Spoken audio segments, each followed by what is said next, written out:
Halo pemirsa Fox News ID, kembali lagi kali ini kita diberi kesempatan berbincang langsung dengan narasumber, yaitu dengan Kak Erna Esos MM, seorang profesional trainer, juga founder CEO dari CV Cleopatra Management, sekaligus founder dari Etor. Ya, halo Kak, apa kabar? Panjang banget jadi tulisannya ya. Iya, jadi ini titelnya dan namanya cukup panjang nih ya. Lebih akrabnya kita panggil Kak Erna aja lah ya. Erna aja. Kak Erna aja ya, oke. Biasa dikenalnya dengan Erna Cleopatra. Saya terima kasih sebelumnya untuk waktunya, kesempatannya, senang banget ketemu Kak Erna.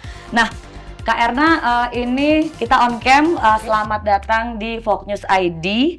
Jadi Kak Erna, sebelum kita mulai nih Kak Erna, boleh nggak sih Kak Erna tuh cerita sedikit nih, sebelumnya itu kayak gimana dan apa yang Kak Erna jalani sampai hari ini, itu apa sih historinya Kak Erna, portofolionya nih, perjalanannya sampai sekarang ini, kemudian apa sih yang membuat Kak Erna itu memilih jalur sebagai personal trainer ya?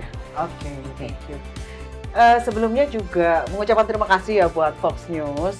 Kemarin sempat dikontak juga, dadak juga gitu. So the first question adalah, am I deserve gitu lah? Iya. Nggak sih buat apa? Betul. Gitu, Kita tuh pengen wawancara. tahu portofolionya Kak Erna nih, dari perjalanannya Kak Erna sampai saat ini, Oke. dan juga apa yang membuat Kak Erna itu memilih sebagai personal trainer. Oke, ya, thank you Fox News ya. Dan yang pastinya, aduh ini layak nggak sih?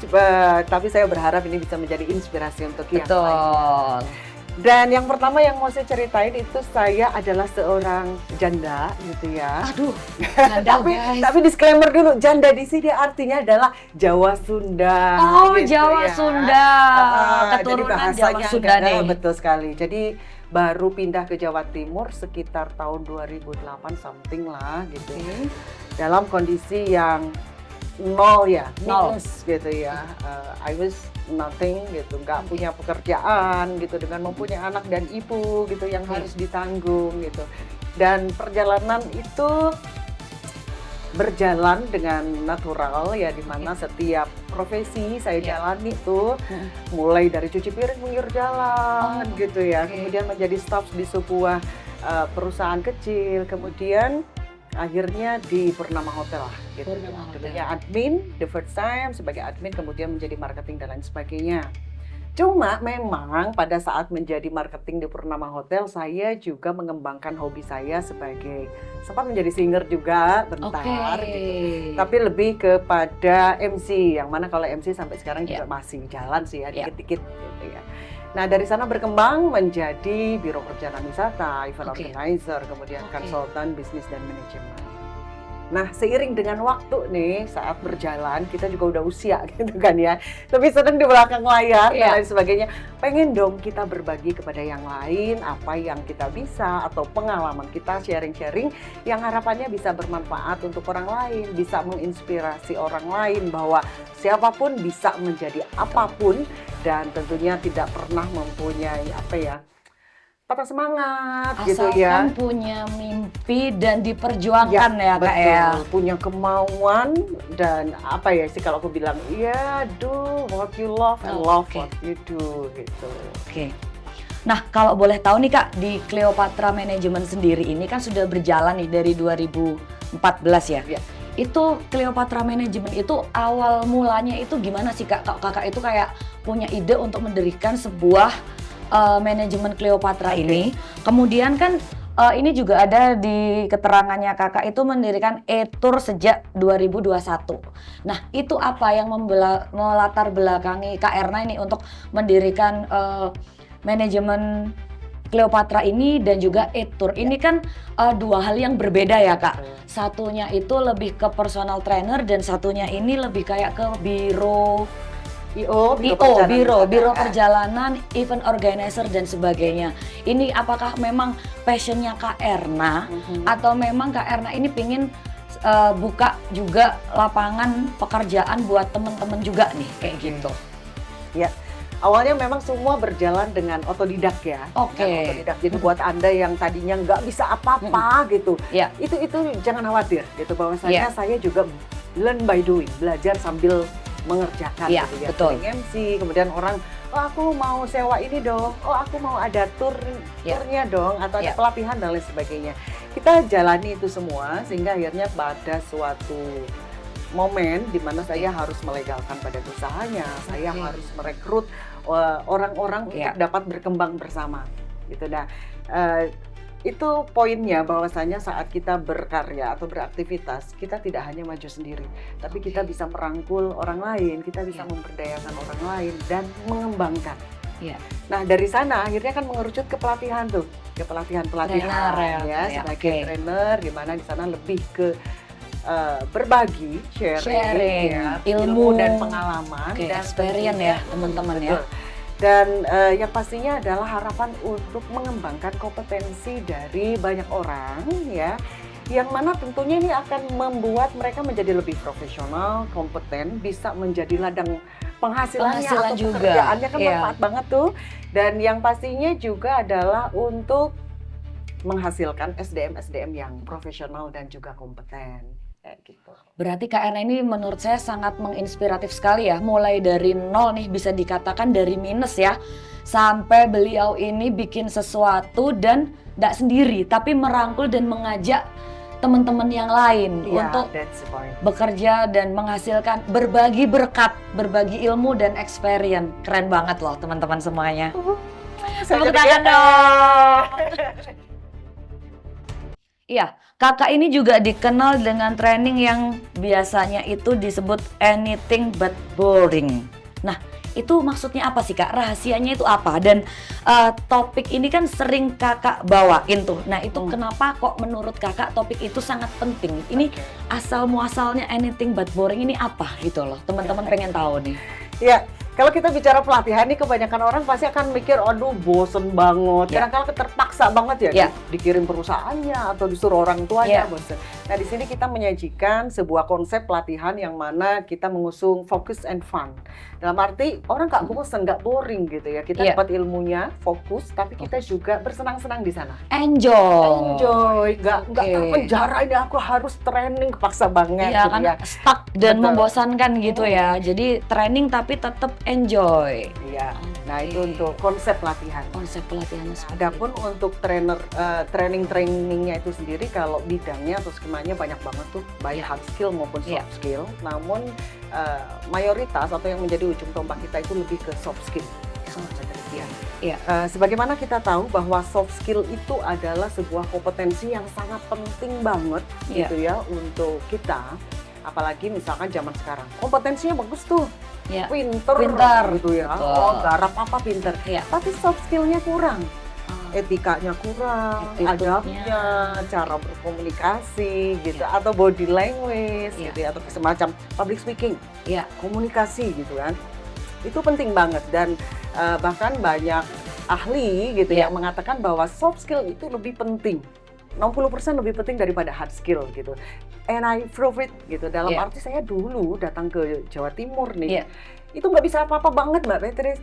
Bahkan kita ini berumah tangga yang sudah lama nggak megang laptop dan komputer, ngetik aja 11 jari itu benar sambil dicari dulu gitu. Satu-satu gitu kan ya. Aman ya gitu kan ya. Nggak bisa apa-apa gitu. Tapi saat kita belajar gitu ya, memanfaatkan communication skill, itu sangat membantu pada pengembangan dan kompetensi kita. Kak, kalau boleh tahu sih, apa pesannya kakak nih untuk anak-anak muda yang ingin mengembangkan diri di bidang public speaking ini Kak? Public speaking ya? Ya, public speaking itu penting banget ya, penting banget. Bahkan sebuah penelitian mengatakan bahwa dari 4 orang, yang 1 yang bisa public speaking. Yang 3 nggak bisa. Itu artinya adalah peluang bagi Anda yang mempunyai kemampuan public speaking, Anda mempunyai peluang 1 dibanding 4 gitu ya. Artinya kalau ada kompetensi di sini, Anda menang loh dengan punya kemampuan public speaking atau communication skill ya. Sepintar apapun Anda, tapi kalau Anda tidak bisa mengkomunikasikan ke orang lain keterampilan Anda, maka orang nggak bakalan tahu apa sih kemampuan kita. Betul. Nah itu hal yang sepele tapi sebenarnya sangat menentukan kepada kemajuan karir Anda atau profesi Anda. Nah di sini kan katanya dari 100% penduduk dunia tuh yang di survei ya, itu kebanyakan itu takut berbicara di depan umum loh. udah tremor duluan. Kalau Mbak Patrice ini kan ngomong di depan umum, padahal ini dadakan gitu ya, nggak konsep dulu, Agak takut-takut gimana langsung gitu aja. ketemu Kak Erna kan, tapi so far enjoy sih, aman, enak banget ngobrolnya gitu kan. Jadi Itu baru ngobrol, belum nyanyi kita ya. iya, ambience-nya itu, vibes-nya itu menular ya teman-teman. Jadi energi yang positif itu akan menular ke yang diajak ngobrol. Jadi Mbak Patrice positif banget. Nah, ternyata Mbak Patrice, itu nggak semua orang kayak kita. Ya, Iya. maksudnya untuk ngomong di depan orang itu butuh usaha. Banyak. betul. Misalkan contoh seperti itu ya. Nah, tapi dalam hal ini nggak hanya public speaking, tapi juga beberapa soft skill lain, Iya. yang mana harapan kami adalah kecilnya di Kota Batu gitu. Iya. Bagaimana setiap pekerja atau calon pekerja mempunyai kemampuan baik soft skill maupun hard skill yang seimbang sehingga bisa mendapatkan pekerjaan dengan sesuai apa yang dia inginkan. Kemudian juga perusahaan juga nggak bingung. Iya. Kita kan tahu ya bahwa jumlah pengangguran di Indonesia itu sangat besar. Betul. Ya, apa berapa 7,8 something gitu ya, Iya. juta gitu kan. Tapi tahu nggak bahwa banyak perusahaan-perusahaan teman-teman HR yang susah cari SDM yang sesuai, Yang berkualitas. yang berkualitas. Artinya ada sebuah gap kebutuhan dari perusahaan dengan keterampilan yang ada di SDM-nya itu ada gap. Sekarang saya bertanya kepada lulusan-lulusan sarjana misalnya S1 ya. Ada masih banyak yang mempunyai kebingungan. Saya bekerja di mana? Mau kemana? Oh, saya buka usaha apa nih? Iya. Di sini kami hadir untuk dapat mengembangkan kompetensi mereka, menggali mereka, Iya. gitu kan ya. Anda ini di apa sih passion? Passionnya. Karena kalau kita kerja nggak di passion kita, kadangkala Boring dong. ada boringnya. Jenuh. Atau mungkin kalau di passion kita hasilnya lebih maksimal. Iya. Nah, kita di sana talent mapping, kita di sana juga membantu mereka mengembangkan dirinya gitu, baik hard skill-nya maupun soft skill-nya. Apakah itu mau bekerja di perusahaan atau bahkan membuka usaha sendiri, who knows gitu. Iya. Dan itu bisa Anda lakukan gitu. Dalam arti jangan putus asa siapapun Anda gitu ya. Tetap harus Kondisi percaya apapun, diri. meskipun efisiensi. Semuanya serba harus diefisiensi nih Iya, Kak. in this economy. kalau In this anak-anak economy sekarang, kita harus tetap selalu termotivasi, mempunyai semangat yang besar untuk melakukan yang terbaik untuk diri kita. Nah, itu. Keren banget Kak Erna, ini sumpah keren banget.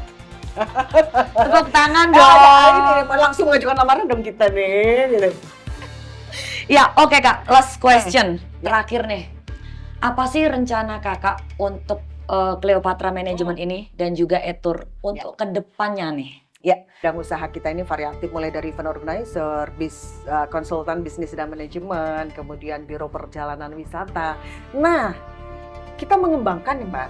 Oke. Kita bicaranya mengembangkan. Atau bisa juga menjadi sebuah strategi dalam menghadapi In this efisiensi, economy tadi Iya. ya. Jadi strateginya apa ini kedepannya untuk mengembangkan Iya. Etur dan juga Cleopatra Management itu Iya. tadi ya kan? Oleh karena itu kita juga sudah mulai untuk membuka LPKS, Cleopatra Daya Cendekia itu namanya, Oke. Lembaga Pelatihan Kerja Swasta. Oke. Nah, di sana kita memberikan pelatihan kerja secara intensif gitu ya, bagi yang berminat, ya Iya. pasti khususnya untuk Kota Wisata Batu Iya. ya, karena itu long term untuk pelatihannya. Bagi Anda yang mungkin ingin meningkatkan kapasitas diri Anda baik untuk bekerja ataupun mungkin untuk buka usaha baru, silakan kami siap membantu untuk beberapa skema atau bidang yang kami siapkan gitu ya. Dan tentunya juga kita includekan sertifikasi BNSP dong. Gitu. Oke. Bahkan juga di divisi training kita juga banyak melaksanakan training-training dari luar negeri juga tuh. Ya, dalam bahasa Inggris juga gitu. Jadi insya Allah untuk tenaga training kita juga sudah tersedia semua. Tepuk tangan dong untuk Kak Erna. Iya Kak Erna, keren banget. Terima kasih untuk waktunya. Sama-sama. Ini kesempatannya berharga banget bisa ketemu narasumber yang top chair ya teman-teman. Untuk teman-teman Fox News ID, sampai ketemu di kesempatan berikutnya. Terima kasih dengan Kak Erna dan Patricia Hangga. Sampai jumpa. Sampai jumpa.